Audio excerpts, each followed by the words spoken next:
بسم اللہ الرحمن الرحیم۔ دین کا وثیقہ۔ مرابحہ معجلہ میں سامان کا ثمن خریدار کے ذمہ دین ہو جاتا ہے، لہذا بینک دین کے وثیقے کے طور پر کفالت یا رہن کا مطالبہ کر سکتا ہے۔ مثال آپ سن چکے ہیں کہ ایک آدمی بینک سے روپیے لینے گیا، بینک نے اس کو پوچھا، اسلامی بینکوں میں یہ طریقہ چلے گا، بینک اس کے ساتھ یہ کہہ رہا ہے کہ میں تم کو یہ چیز دیتا ہوں، وہی کل جو گفتگو کی آپ کو کہ 10 لاکھ کی چیز ہے اور 12 لاکھ کے اندر یہ ہم کو مرابحہ معجلہ کے طور پر دے رہے ہیں کہ بھئی دیکھیے چیز 10 لاکھ کی ہے اور ہم آپ سے 12 لاکھ لیں گے۔ مثلا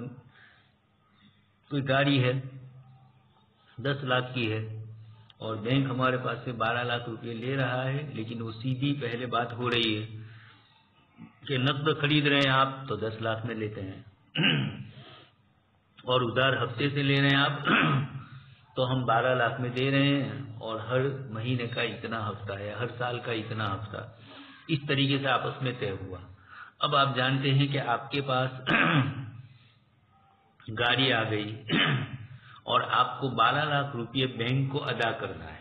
تو یہ جو 12 لاکھ روپے ہیں ثمن خریدار کے ذمہ دین ہو جاتا ہے، ہمارے ذمہ قرضہ ہو گیا کہ ہمیں بینک کو 12 لاکھ روپے دینے ہیں۔ اب جب ہمارے ذمہ یہ چیز دین ہو گئی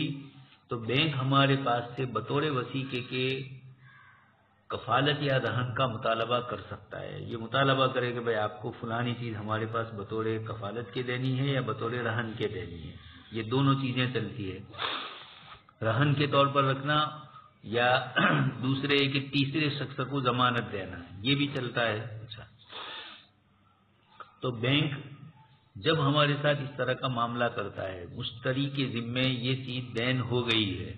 اس کے لیے بائع کو مشتری سے اس دین پر کسی توثیق کا مطالبہ کرنا یا وقت مقررہ پر دین ادا کرنے پر کسی گارنٹی کا مطالبہ کرنا۔ مولانا نے اپنی دوسری کتاب بیع التقسیط کے اندر یہ عبارت بڑھائی ہے کہ وقت مقررہ پر گارنٹی کا مطالبہ وہ کرے اور کوئی گارنٹی دے یعنی ضمانت لے، یہ دونوں چیزیں یہاں کفالت کا لفظ کا تو بینک اس چیز کا مطالبہ کر سکتا ہے یا نہیں؟ مولانا فرماتے ہیں کہ کر سکتا ہے۔ پھر رہن کی مختلف صورتیں آج کل رائج ہے، اس کو بھی مولانا آگے ذکر فرما رہے ہیں کہ تو بائع گارنٹی کے طور پر اس چیز کو اپنے پاس رکھے۔ اب آپ جانتے ہیں کہ رہن کی چیز جب گروی کسی کی، جیسے ہمارے یہاں پہلے دیہاتوں میں رہن کی یہ شکل ہوتی تھی کہ ایک غریب آدمی ہے، اس کو بچے کی شادی کروانی ہے یا اس کے یہاں کوئی بیمار ہے، ہاسپٹل وغیرہ کا مسئلہ ہے، کوئی خرچہ اس کے ذمہ آ گیا، اب وہ کسی گاؤں میں جو بڑا مالدار ہوتا ہے اس کے پاس جاتے تھے اور اس کو کہتے تھے کہ بھئی ایسا مسئلہ ہے، آپ ہمیں روپیہ قرض دیجیے۔ سامنے والا کہتا ہے کہ قرض تو دے رہا ہوں لیکن تم اپنا فلانا کھیت میرے پاس گروی رکھ دو۔ یہ گروی رکھتا تھا، مجبور ہے بیچارہ، لیکن اس کے ساتھ یہ ہوتا تھا کہ مکان تو اپنا کھیت تو گروی رکھا، اب یہ مثلا اس نے 1 لاکھ روپیہ لیا ہے تو اس کے پاس سے اس کا کوئی کھیت گروی لے لیتا ہے، جب تک 1 لاکھ روپیہ وہ ادا نہیں کرتا وہاں تک اس آدمی کا کھیت سامنے والے کے پاس رہتا ہے۔ غریب آدمی ہے، 1 لاکھ کا انتظام وہ نہیں کر سکا اس سال، تو کھیتی وہ کرے گا مرتہن جس کے پاس گروی رکھا ہے، پھر دوسرا سال ہوگا ابھی ادا نہیں کر سکا تو بھی یہ کھیتی کرے گا اور اس کی پوری کمائی اپنی استعمال کرے گا۔ اسلام میں یہ جائز نہیں ہے، آپ جانتے ہیں، اس اعتبار سے نفس گروی کی اسلام میں ممانعت نہیں ہے، فریحان مقبوضہ، لیکن مسئلہ یہ ہے کہ گروی کی چیز سے انتفاع جائز نہیں ہوتا ہے۔ راہن نے جو چیز اپنی گروی رکھی ہے، مرتہن کے لیے اس گروی کی چیز سے انتفاع جائز نہیں ہے،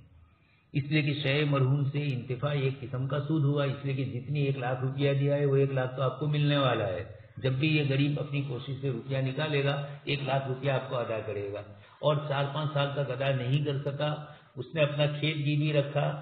اور اس گروی رکھے ہوئے کھیت میں آپ نے انتفاع کیا، تو یہ کس کے بدلے میں؟ آپ کا 1 لاکھ تو آپ کو 1 لاکھ مل گیا، آپ نے اس سے جو فائدہ اٹھایا یہ ربا کی ایک شکل ہے، اس لیے یہ تو جائز نہیں ہے۔ البتہ جو چیز بائع کے پاس البتہ وہ چیز بائیں کے پاس اس کے لیے رکھی رہے گی تاکہ مشتری اس رہن کے دباؤ کی وجہ سے وقت مقررہ پر دین ادا کرنے کا اہتمام کرے گا. یہ ہوتا ہی ہے، اسی لیے لے تب تو جائز ہوا. لیکن آپ رہن کی چیز سے فائدہ نہیں اٹھائیں گے، رہن کی چیز آپ کے قبضے میں رہے گی. اس کی بنیاد پر سامنے والا آپ کو پیسے جلدی دے گا کہ میرا کھیت اس کے پاس گروی ہے، چاہے آپ کھیت سے فائدہ نہیں اٹھا رہے ہیں، لیکن آپ اپنے پاس رکھے ہیں. گروی کی چیزوں میں عموماً ایسا ہوتا ہے، لیکن پہلے یہ جو شکل ہوتی تھی یہ سودی ہوتی تھی، یہ تو جائز نہیں ہے. تو اب کیا ہے دباؤ کی. ہاں، اگر مشتری وقت مقررہ پر دین ادا کرنے سے قاصر ہو جائے تو پھر بائیں اس کی چیز کو بیچ کر اپنا قرضہ وصول کر لے، لیکن اب تک کے وقت جو قیمت مقرر ہوئی تھی اس سے زیادہ وصول کرنا اس کے لیے جائز نہیں ہوگا. اس نے جو چیز رکھی اب اس چیز کی قیمت بڑھ گئی، 12 لاکھ کے بجائے اتفاق تھوڑی دیر کے لیے سمجھ لیجئے کہ 13 لاکھ میں اس نے بھی اس کو ملی، تو اب 12 لاکھ تو آپ کے لیے لینا جائز ہوا اس گاڑی کا، 13 لاکھ مل گئے تو آپ کے لیے جائز نہیں. لہذا اگر شہر مرحوم بیچنے سے اتنی رقم وصول ہوئی کہ بائیں اپنا قرضہ وصول کرنے کے بعد بھی کچھ رقم بچ جائے تو وہ بچی ہوئی رقم مشتری کو واپس لوٹانا ضروری ہے. یہ مولانا بے بالتفصیل کے اندر ذکر فرما رہے. اور جس طرح مشتری کے لیے اپنی مملوکہ اشیاء کو رہن رکھوانا جائز ہے، اس طرح ان اشیاء کی صرف دستاویزات اور کاغذات بھی رہن رکھوانا جائز ہے. عموماً ایسا ہوتا ہے، گاڑی تو اپنے پاس رہتی ہے لیکن گاڑی کے کاغذات مانگ لیتا ہے کہ آپ ہماری رقم ادا نہیں کر رہے ہیں تو آپ کاغذات دیجئے، اور آپ نے مدت پوری ہونے پر وہ چیز نہیں دی تو پھر ہم یہ کاغذات بیچ کر گاڑی دوسرے کو بیچ سکتے ہیں، کاغذات کے ذریعے دوسرے کو گاڑی بیچ سکتے ہیں. ہوگا یہ کہ راہن جو ہے چونکہ اس کی چیز کے کاغذات دوسرے کے پاس ہے، مرتہن کے پاس، اس لیے وہ کسی کو بیچنے کے لیے گاڑی پیش کرے گا تو سامنے والا کاغذات مانگے گا کہ تم اس کے مالک بھی ہو یا نہیں، اور بھی دوسری جتنی ضروری ہوگی ان چیزوں کا وہ مطالبہ کرے گا. جب آپ کے پاس آپ کے کاغذات نہیں ہے تو وہ سمجھ جائے گا، یا آپ خود بتلا دیں گے کہ بھئی گاڑی تو میری ہے لیکن میں نے فلانے سے خریدی ہے اور رقم ادا نہیں کی تو انہوں نے میرے کاغذات گروی لے لیے. تو کاغذات بھی گروی رکھے جا سکتے ہیں، اصل چیز بھی گروی رکھی جا سکتی ہے. آگے اس کے بعد مولانا فرماتے ہیں کہ آج کل لوگوں کے درمیان معاملات میں جو صورتیں اور طریقے رائج ہیں ان میں سے ایک یہ بھی ہے کہ بے معجل ادھار بے. پہلی گفتگو جو کی تھی وہ مطلق گفتگو کی تھی، اس کا حاصل یہی نکلتا ہے کہ فوری طور پر پیسے دینے ہیں، آپ نے نہیں دیے تو یہ گروی کی شکل ہے. لیکن دوسری شکل یہ ہوئی جیسے مولانا نے مسئلہ ذکر کیا ہے دین کے وثیقے میں، رہن کی مختلف صورتیں آج کل رائج ہے. اس کی شرعی احکام پر تفصیلی بحث میرے عربی رسالے احکام البیع بالتقسیط میں موجود ہے. یہاں مولانا اس کو مختصر طور پر ذکر کرتے ہیں کتاب میں، اور یہ لکھ رہے ہیں کہ اس کا مختصر خلاصہ پیش کیا جاتا ہے. اور اصل جو ہے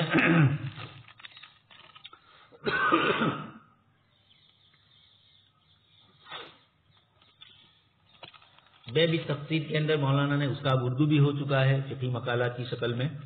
پہلے عربی میں حضرت مولانا کے مقالے سب تھے، چونکہ یہ انٹرنیشنل فقہی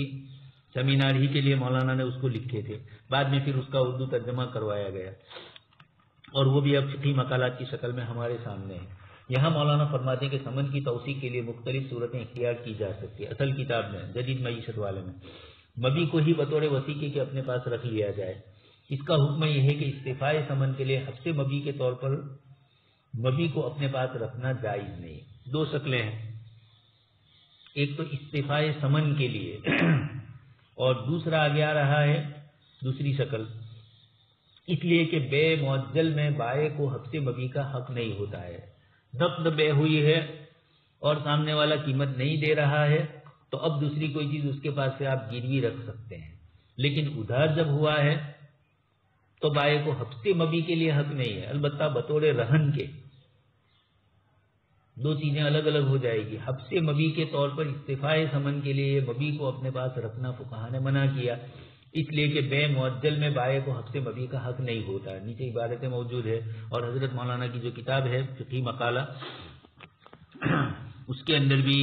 پہلے ہی حصے کے اندر بے بالتخصیص صفحہ نمبر 86 کے اندر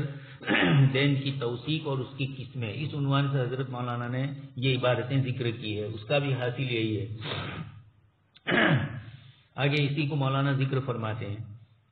اچھا یہاں ہے، اس لیے ایک تو یہ فرمایا، البتہ بطور رہن کے مبی کو اپنے پاس رکھا جا سکتا ہے، رہن کے طور پر رکھ سکتے ہیں۔ حبس مبی دو چیزیں الگ الگ ہے، ایک یہ ہے کہ چیز اس کی روکے رکھی، اور ایک یہ ہے کہ اس نے بطور رہن کی چیز آپ کے پاس دی، تو بطور رہن کے تو جائز ہوگا، وہ خود لے رہا ہے اور آپ لے رہے ہیں، لیکن حبس مبی آپ کی چیز، آپ کو اس نے پیسے نہیں دیے تو آپ نے حبس مبی کر لیا، یعنی اس کی گاڑی روک لی، وہ خود رہن کے طور پر رکھے یا آپ کہو کہ بطور رہن کو رہن کے رکھو تو رہن کے طور پر جائز ہوگا، لیکن حبس مبی کے لیے آپ رکھ رہے ہیں، حبس مبی کر رہے ہیں آپ تو استفاء ثمن کے لیے، چونکہ یہ ادھار بیع ہو رہی ہے، استفاء ثمن کے لیے فقہا نے اس کو منع فرمایا، جائز نہیں ہے۔ حبس مبی اور رہن میں فرق مولانا بتلاتے ہیں۔ حبس مبی کی صورت میں بے مضمون بھی ثمن ہوگا، اس کے ہلاک ہونے سے بے فسق ہوگی، اور رہن کی صورت میں وہ سامان مضمون بالقیمت ہوگا، جتنی قیمت ہے اتنی، جیسے ابھی مثال دی کہ 13 لاکھ کی ہے، 12 لاکھ کی گاڑی تھی اور 13 لاکھ اس کی قیمت آئی، تو یہ جائز نہیں ہوگا اس کے لیے کہ پورے 13 لاکھ اپنے پاس رکھے، 12 لاکھ رکھے گا اور 1 لاکھ مشتری کو واپس کر دے گا کہ یہ تمہاری چیز کی قیمت زیادہ آئی تو یہ تمہاری رہے گی۔ یہ ہے قدوری میں یہ عبارتیں آپ سن چکے ہیں، مضمون بالدین اور مضمون بالثمن کی 3 مثالیں قدوری میں بھی دی ہے اور اسی کو صاحب عنایہ نے تفصیل سے ذکر کیا ہے۔ مضمون بالثمن کی مثال جیسے مولانا نے ذکر کی، رقم بچ جائے گی تو وہ ادا کرنی ہوگی، اور سامان مضمون بالقیمت ہوگا۔ رہن اور حبس مبی دو فرق اس میں بتلائے، ایک فرق تو بتلایا کہ بے فسق ہو جائے گی پہلے کے اندر رہن حبس مبی کی صورت میں، اور رہن کی صورت کے اندر بے فسق نہیں ہوتی ہے ہلاک ہونے پر۔ تو اب دوسرا فرق بتلایا، مبی مضمون بھی ثمن ہوگا، جتنی اس کی قیمت آپ دونوں کے درمیان طے ہوئی ہے اتنے کا زمان آئے گا، اور مضمون بالقیمت یہ ہے کہ مارکیٹ میں اس کی جو قیمت آئی، کم آئی یا زیادہ آئی، اس کے حساب سے مضمون بالقیمت ہوں گے۔ یہ دونوں فرق ہے جو آپ ہدایہ میں پڑھ کے آئے۔ یہاں مولانا اسی کو آگے تھوڑا اور تفصیل سے ذکر کرتے ہیں اپنی کتاب میں بے بالتفصیل کے اندر، اسی کو میں عبارت سے آپ کو تھوڑی اور وضاحت کرنا چاہتا ہوں۔ دونوں صورتوں میں فرق یہ ہے کہ پہلی صورت میں جب ثمن کی وصولی کے لیے مبی کو محبوس کیا جائے گا اس وقت مبی مضمون بھی ثمن ہوگا، حبس میں مضمون بالقیمت نہیں ہوگا، لہذا اگر حالت حبس میں وہ مبی ہلاک ہو گئی تو اس صورت میں بے فسق ہو جائے گی اور بازاری قیمت کا زمان اس پر نہیں آئے گا۔ حبس مبی کی شکل کے اندر یہ ذکر فرمایا، ہلاک ہونے سے بے فسق ہو جائے گی خود بخود، اس لیے ختم، اور بے مضمون بھی ثمن ہوگی، مضمون بالقیمت نہیں ہوگی، جو قیمت آپ دونوں مارکیٹ میں چل رہی ہے وہ، بلکہ ثمن آپس میں دونوں نے جو طے کیا اس کا اعتبار ہوگا۔ دوسری یعنی رہن کی صورت میں اگر مبی بائے کے پاس تعدی کے بغیر ہلاک ہو جائے تو بے فسق نہیں ہوگی، بلکہ وہ مشتری کے مال سے ہلاک ہوگی اور مشتری کے ذمے سے ثمن ساقط نہیں ہوگا، اصل قیمت تو ادا کرنی ہی ہے۔ رہن آپ کے پاس یعنی رہن کی صورت میں مبی بائے کے پاس تعدی کے بغیر ہلاک ہوئی، مرتہن بائے ہی مرتہن بنایا، تو بائے کے پاس اگر ہلاک ہوئی، گاڑی کمپنی نے لے لی، کمپنی اس کا استعمال نہیں کر رہی ہے اور رہن کے طور پر آپ نے رکھی ہے تو بے فسق نہیں ہوگی، بلکہ مشتری کے مال سے ہلاک ہو گئی، یعنی وہ تو گئی اور آپ کے ذمے گاڑی میں جو کچھ ہوا وہ، اور آپ کے ذمے جو ثمن ادا کرنا تھا وہ پورا ثمن آپ کو ادا کرنا پڑے گا۔ اور اگر بائے کی تعدی کی وجہ سے ہلاک ہوئی تو مسئلہ دوسرا جو یہاں ذکر کیا، مرتہن اس چیز کی بازاری قیمت کا ضامن ہوگا، ثمن کا ضامن نہیں ہوگا۔ بازاری قیمت کبھی زیادہ بھی ہو سکتی ہے، عامتاً تو کم ہوتی ہے، لیکن کبھی کسی چیز کی قیمت زیادہ بھی ہو جائے، ثمن کا ضامن نہیں ہوگا جو آپس میں طے ہوا ہے۔ یہ کب ہے؟ جبکہ تعدی سے ہو۔ خیر تعدی کا مسئلہ تو الگ ہے، بائے کی طرف سے تعدی ہوئی، لیکن تعدی نہیں ہوگی تو جو بے کو فسق کہا اس کا فرق یہ پڑا کہ بے فسق ہو گئی اور مشتری کے مال سے ہی ہلاک سمجھی جائے گی،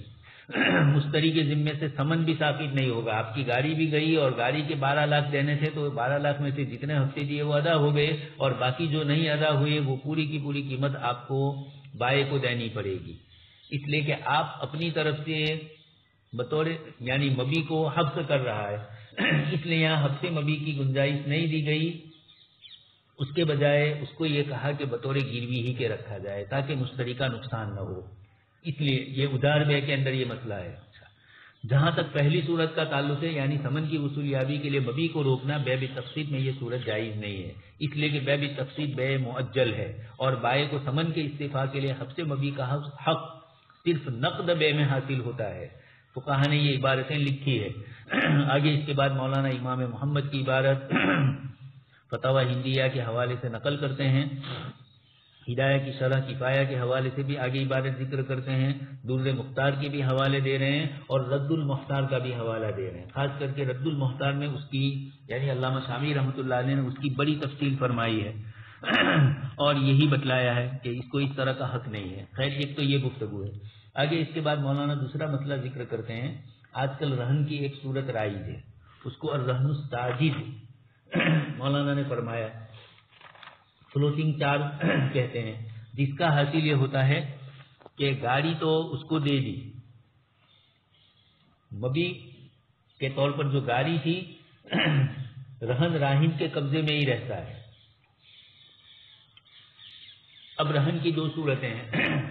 ایک تو یہ کہ گاڑی رہن نہیں رکھ رہا ہے، وہ گاڑی تو اپنے پاس رکھتا ہے، مبی کو تو رہن نہیں رکھ رہا ہے، کسی اور چیز کو بطور رہن کے دے رہا ہے اور سامنے والا راضی ہے. اتنی قیمت کی کوئی چیز ہوگی یا اس سے کم و بیش کی ہو اور سامنے والا یہ گاڑی رکھ دے گا تو کمائے گا کیا. دوسری کوئی ایسی چیز رکھ رہا ہے جس میں کمانا نہیں ہوتا ہے، مثلا عورتوں کا سونا ہے، کئی سے کچھ ہے، اس طرح کی چیزیں گروی رکھ رہے ہیں. خیر خاص کر کے چیز ہی ہوتی ہے، پیسے ہوتے تو وہ سمن کے طور پر ادا ہوتے، لیکن سونا گروی رکھ دیا اور کوئی چیز دوسری کھیت وغیرہ گروی رکھ دیا، اس طرح کی چیزیں ہوتی ہے. تو اور کبھی یہ ہوتا ہے کہ وہی چیز بطور گروی کے رکھنا، اس کے اوپر فرق مولانا بتلائیں گے.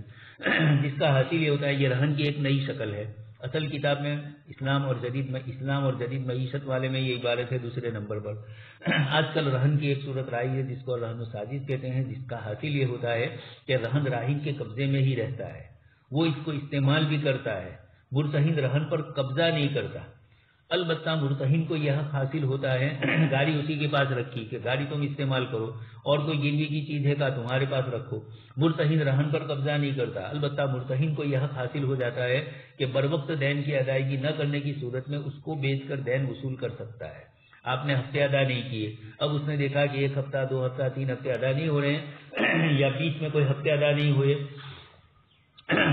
گاڑی تو آپ کے پاس ہی رہی یا اور کوئی گروی کی چیز بھی آپ کے پاس ہی رکھی اس نے کہ آپ کے پاس رکھو. خاص کر کے گروی گاڑی ہی کا مسئلہ آتا ہے.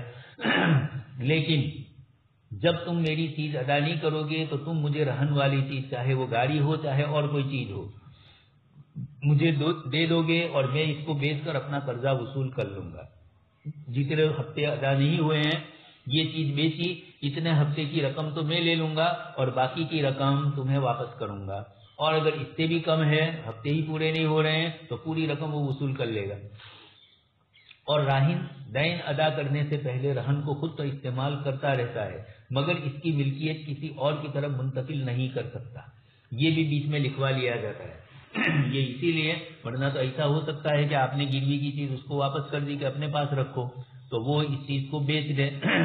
رہن کو خود استعمال کرتا رہتا ہے مگر ملکیت کسی اور کی طرف منتقل نہیں کر سکتا. یعنی مرتہن یہ کہے گا کہ دیکھو تمہاری گروی کی چیز میں نے تمہیں واپس کر دی ہے، لیکن یہ چیز تم کسی اور کی طرف ملکیت یعنی کسی کو بیچ نہیں سکتے ہیں، یہ گاڑی بھی نہیں بیچ سکتے اور اس طرح کی چیزیں. ایسا ہوتا ہے. ایک کیس ہمارے پاس آیا، ایک صاحب نے دوسرے کسی کو اپنے پیسے ادا کر کے بینک سے اس کے لیے یعنی بینک سے گروی کے طور پر بینک سے بطور استعمال کے ایک شخص کو رکشہ دلوائی. اس کے ہفتے باقی تھے، اس کو کہا کہ یہ ہفتے تجھے ادا کرنا ہے، اس نے ہفتے نہیں دیے. اب رکشہ کے ہفتے پر ہفتے کا مسئلہ آیا تو اس نے کیا کیا، سامنے والے نے جنہوں نے مالدار نے ان کو دیا تھا انہوں نے کلش میں لیا کہ اس کو ایسے ہی دے دیں گے تو یہ گاڑی بیچ دے گا، تو کاغذات وغیرہ اپنے پاس لے لیے. اب یہ ہوا کہ اس نے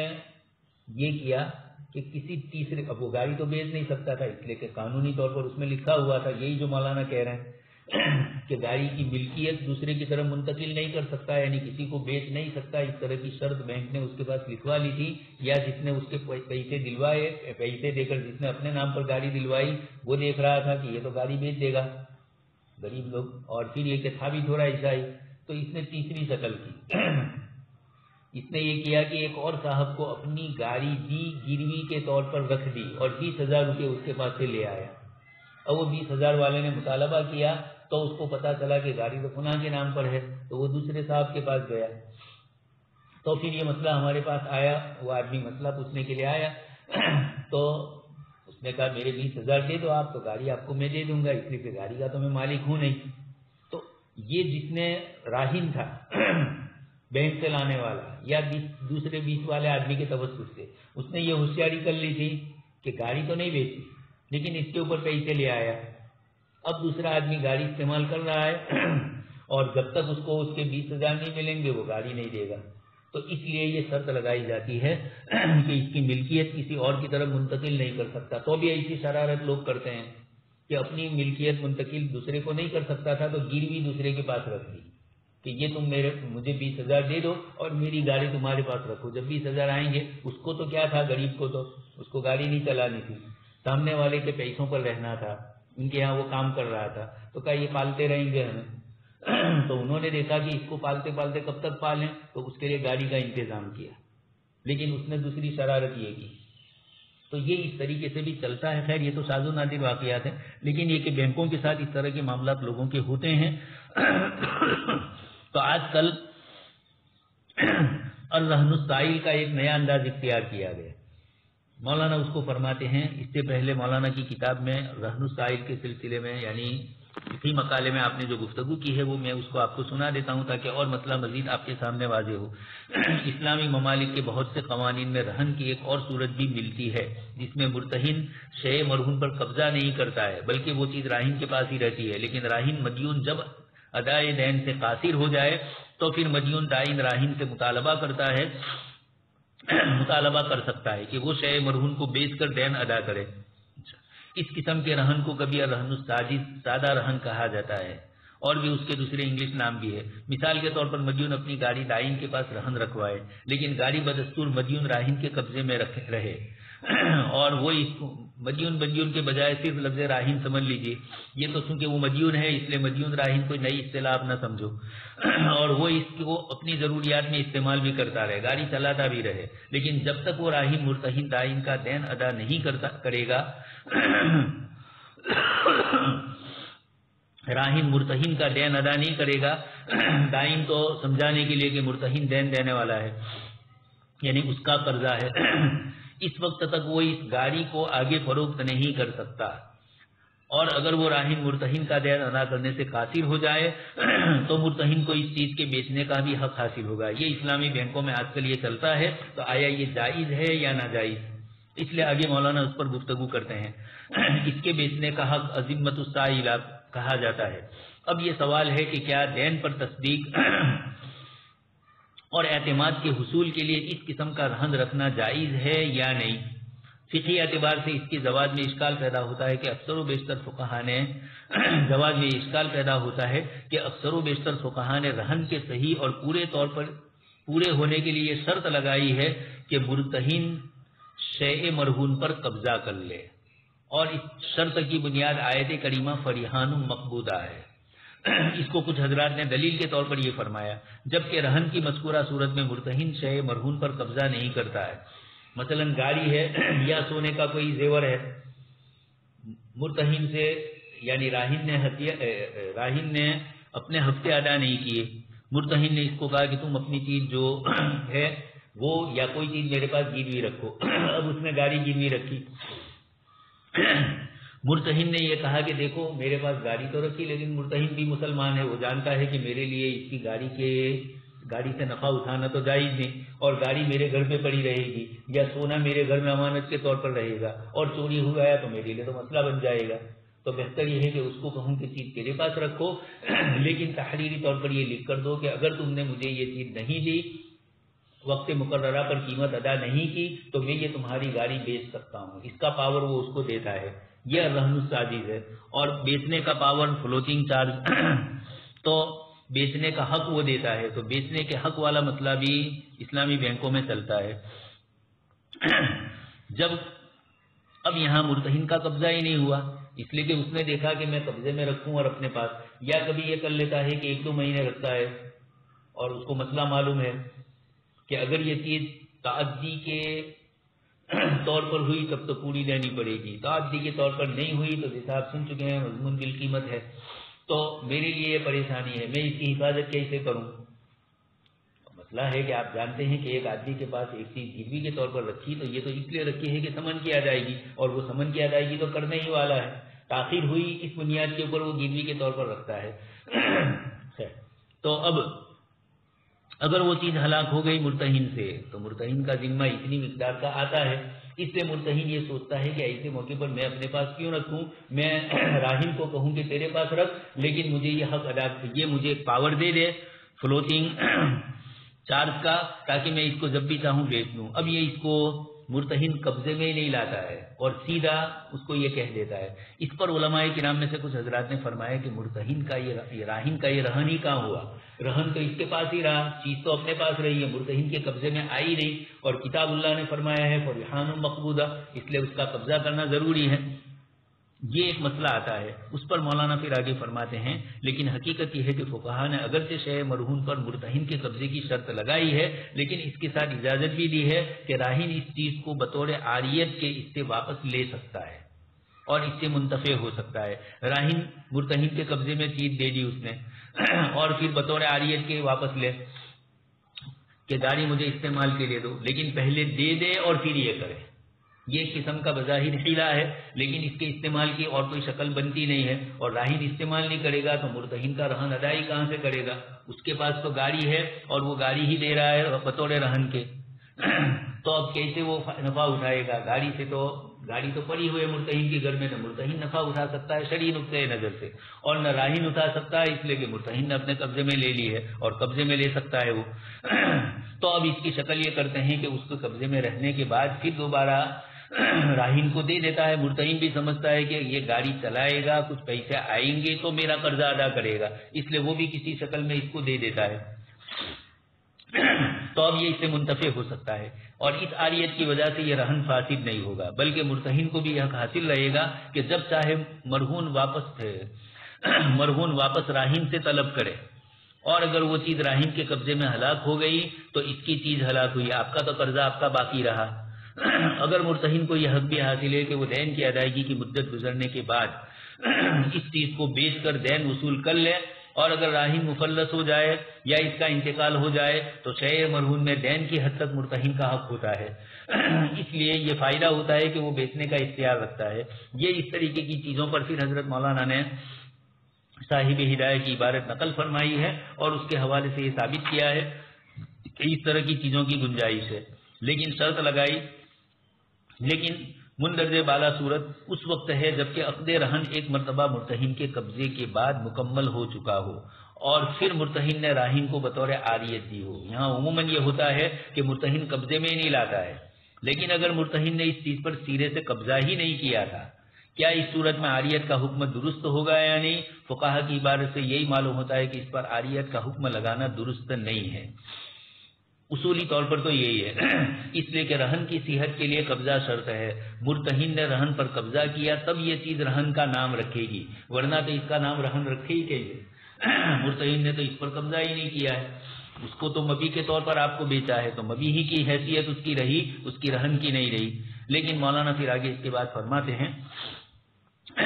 لیکن میں موجودہ دور کی فقہا کی خدمت میں غور و تأمل کے بعد چند قابل غور امور پیش کرتا ہوں، اور اسی طرح حضرت مولانا اس کو فرمان ہے گنجائش اس کی دینے کی. آگے اسی کو فرمان ہے اصل کتاب میں. اس رہن میں اشکال یہ ہوتا ہے کہ اس میں مرہون شے کا قبضہ مرتہن کی طرف منتقل نہیں ہوتا،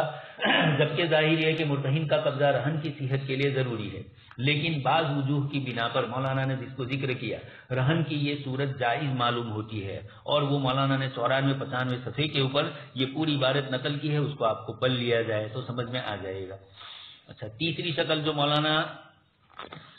دین کی توثیق کی ایک شکل یہ ہے کہ کسی تیسرے شخص کو ضامن بنایا جائے. جس کو فقہا کی اصطلاح میں کفالہ کہا جاتا ہے، یہ صورت بھی جائز ہے اور اس کے تفصیلی احکام فقہا نے لکھے ہیں، لیکن اس پر اجرت یا فیس لینا جائز نہیں۔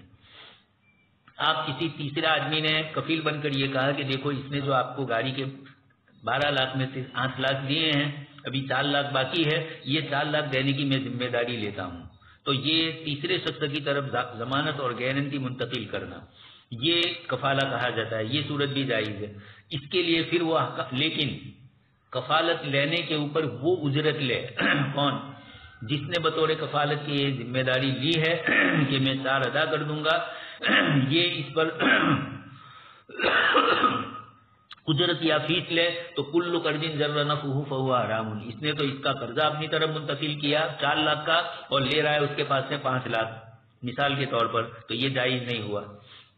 مولانا نے اس پر بھی نیچے 95 صفحے پر عنوان لگایا ہے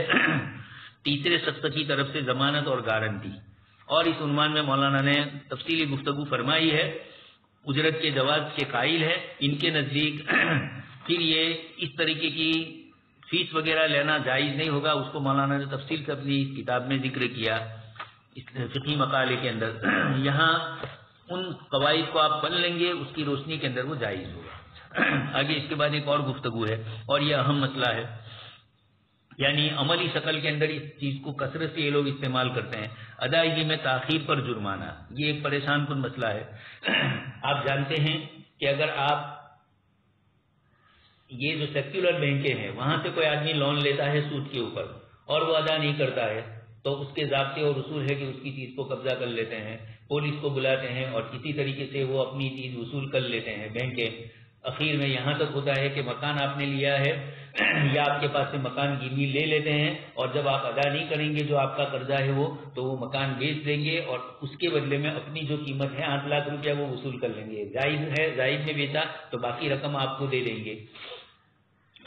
لیکن اس کے اندر وہ اپنی رقم وصول کرنے کے لیے جو بھی مشتری آیا آپ کا مکان لینے کے لیے کم دام والا آیا اس کو بھی بیچ دیں گے، اس لیے کہ ان کو اس کی فکر نہیں ہے، آپ کا مکان 20 لاکھ کا ہے اور ان کو 15 لاکھ میں کوئی آیا تو دے دیں گے،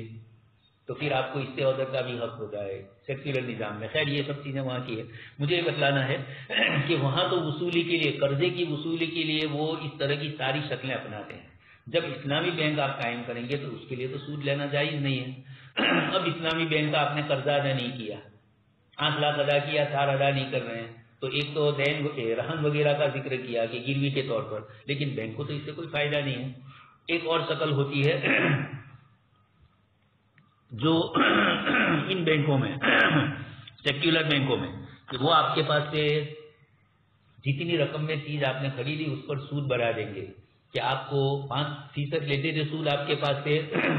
اصل قیمت میں، جب آپ کو رکشہ دی یا گاڑی دی تو اصل قیمت پر انہوں نے ادھار بیع تقسیط کی بنیاد کے اوپر انہوں نے آپ کے ساتھ سود کا معاملہ کیا کہ اصل قیمت یہ ہے اور اتنا سود، اور پھر بڑھا دیں گے کہ 1 لاکھ سود لیا تھا 1.5 لاکھ کر دیں گے، آدھا فیصد بڑھا دیں گے اس طرح، یا مطلب کسی طرح کرتے ہیں۔ تو وہاں تو ان کے لیے راستہ ہے۔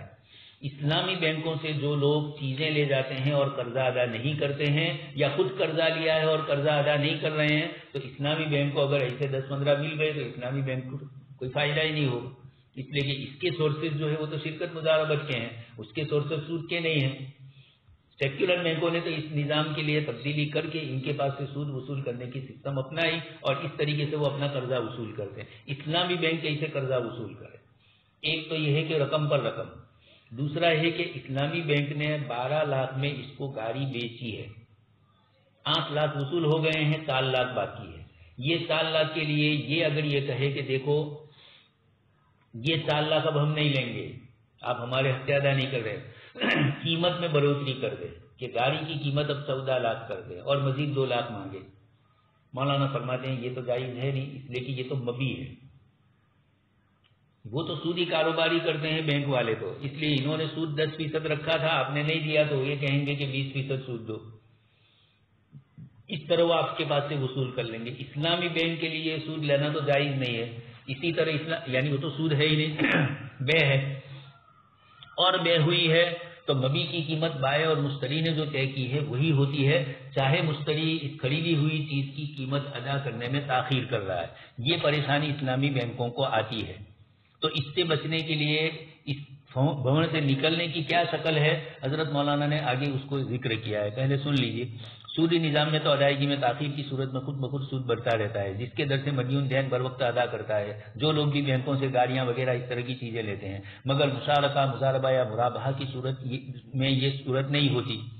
اس لیے لوگ غلط فائدہ اٹھا کر ادائیگی میں تاخیر کرتے ہیں۔ وہ جانتے ہیں کہ یہاں تو سود وصول نہیں کرے گا، قیمت طے ہو چکی ہے، اس لیے وہی قیمت مجھے دینی ہے، آج نہیں تو کل دوں گا، اس طرح۔ تو اب اسلامی بینکوں کے لیے یہ پریشانی پیش آئی، اس کے سد باب کے لیے علماء معاصرین نے اس مسئلے کو حل کرنے کے لیے گفتگو شروع کی۔ اسی کو مولانا فرماتے ہیں کہ آج کل یہ موضوع بحث بنا ہوا ہے۔ اتنی بات تو طے شدہ ہے کہ ادائیگی میں تاخیر مدیون کے اعصار کی وجہ سے ہو تو اس کا حکم قرآن نے بیان کیا، یعنی وہ بیچارہ خود نادار ہے اور نہیں دے پا رہا ہے تو وہ امکان عسرۃ فنظرۃ الی میسرۃ، مدیون کے اوپر کوئی اضافے کے بغیر اس کو مہلت دی جائے گی، قرآن کریم نے فرمایا۔ اور روایتیں بھی آئی،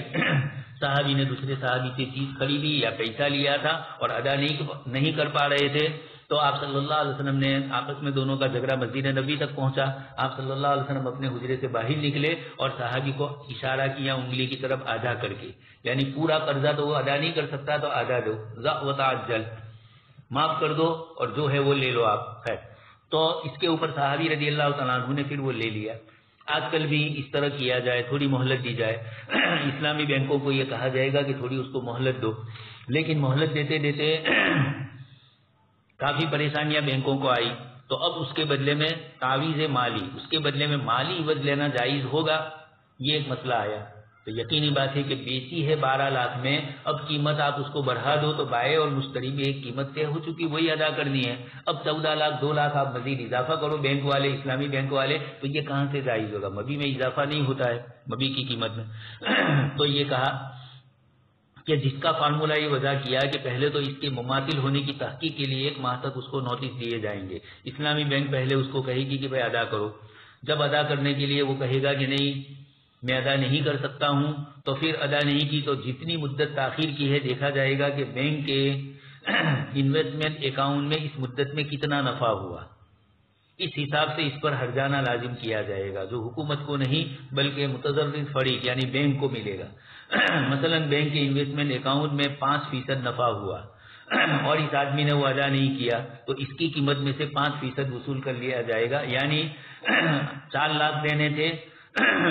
گاڑی کے اور نہیں کیا تو یہ دیکھا جائے گا کہ بینک نے اتنی مدت میں دوسری رقومات جو لگائی اس کے اندر بینک کو کتنا نفع ہوا، یہ 4 لاکھ جو اس کے ذمہ دین ہے اگر وہ ادا کر دیتا تو بینک کو 4 لاکھ سے دوسرا فائدہ ہوتا، اس نے نہیں دیا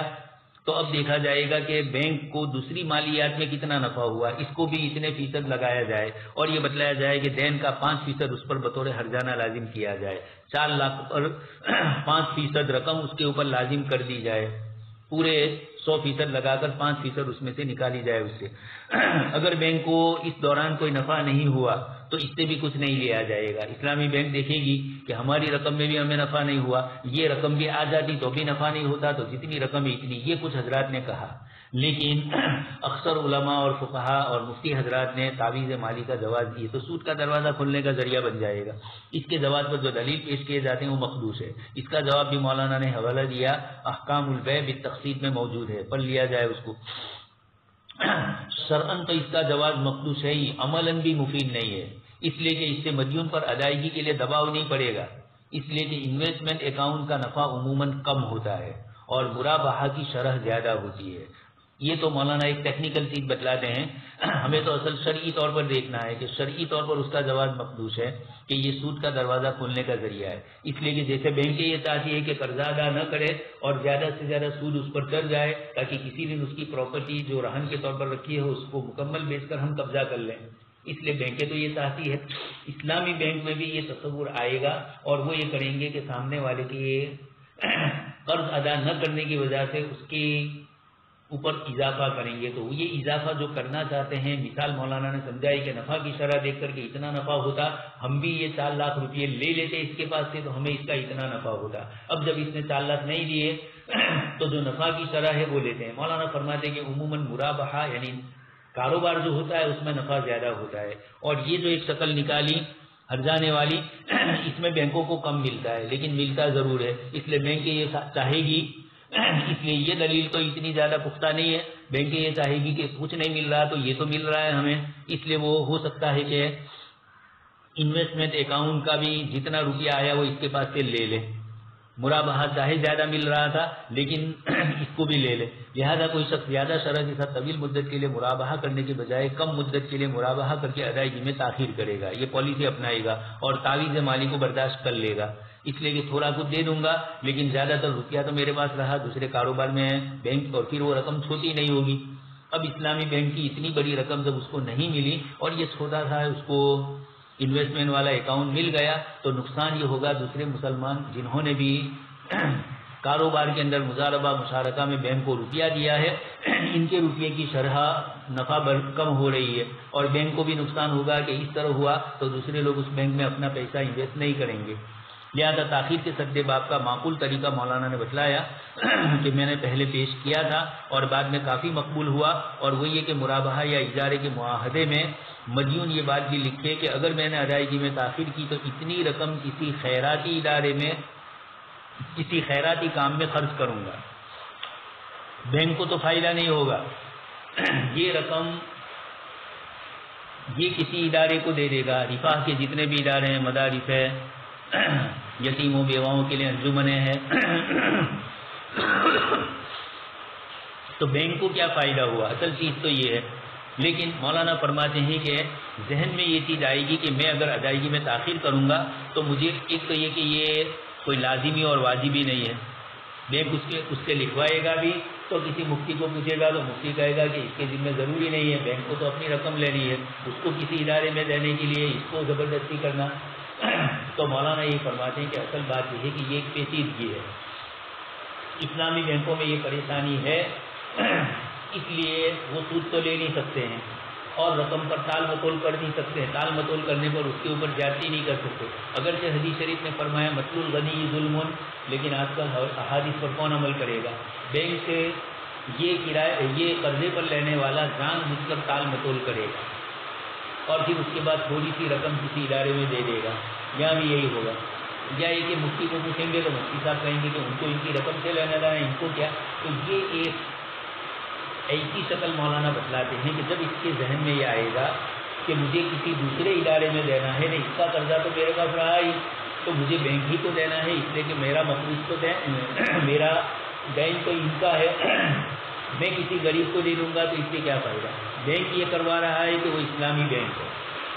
اور وہ اسلامی معاشرے کے اندر غربت کو ختم کرنا چاہتے ہیں، تو اس طرح کی رقمیں ان کی آئے گی اور اس سے غریبوں کو فائدہ ہوگا، چاہے وہ بینک کو دے اور بینک کسی غریب کو دے، بینک میں بھی پھر زکوٰۃ فنڈ قائم کر سکتے ہیں اور وہ بینک کو ہی دے، تو بینک کا اس اعتبار سے دوسرا فائدہ ہو سکتا ہے، لیکن بینک اس کو بطور زکوٰۃ کے لے گا، بینک اس کو بطور قرض کے وصول نہیں کر رہا ہے، تو چاروں ناچار اس کے ذہن میں آئے گا کہ میں یہ کروں، اس کے بجائے بہتر یہ ہے کہ بینک کا قرضہ ہی ادا کر دوں۔ اس کا جواز یہ ہے کہ یہ رقم نہ جرمانہ ہے نہ ربا ہے، اسلام میں دونوں چیزیں جائز نہیں، ربا لینا بھی جائز نہیں جیسے دوسری بینکیں کرتی ہے، دوسری بینکیں مزید اس پر جرمانہ بھی عائد کرتی ہے سود کی شکل میں، بلکہ مدیون کی طرف سے التزام ہے اور مدیون کی طرف سے خود اپنے اوپر لازم کرنا ہے، لیکن جب یہ پہلے سے جانتا ہے تو یہ قسم کا ہیلا بھی ہوا، لیکن اس کے بغیر مفر نہیں ہے اسلامی بینکوں کو چلنے کے لیے، تو مولانا فرماتے ہیں کہ التزام پھر ایک دوسری گڑبڑ ہے، کوئی اپنے اوپر کوئی چیز لازم کرتا ہے تو احناف کے یہاں دیانتاً تو ہے، اس نے ہفتہ زکوٰۃ کا نہیں دیا یعنی بینک کو رقم نہیں دی تو بینک نے اس کو کہا کہ اتنی رقم تجھے ادا کرنی ہے کسی غریب مسکین کے لیے، اب یہ جب قاضی کے پاس جائے گا تو قاضی کہے گا کہ تجھے ادا کرنا ضروری نہیں، تجھے تو قرضہ ادا کرنا ہے، تو احناف کے یہاں یہ پریشانی پیش آتی ہے کہ اس کی بنیاد کے اوپر وہ بینک اگر کورٹ میں جاتا ہے تو کورٹ اس کے فیور میں فیصلہ نہیں کرتی ہے، دنیاوی بینکوں میں تو کورٹ کر دیتا ہے، اس لیے یہ بھی ایک پریشانی ہے، آگے اور بھی دوسری گفتگو مولانا کرتے ہیں۔ سبحان اللہ و بحمدہ، سبحانک اللہم و بحمدک، نشہد ان لا الہ الا انت، نستغفرک۔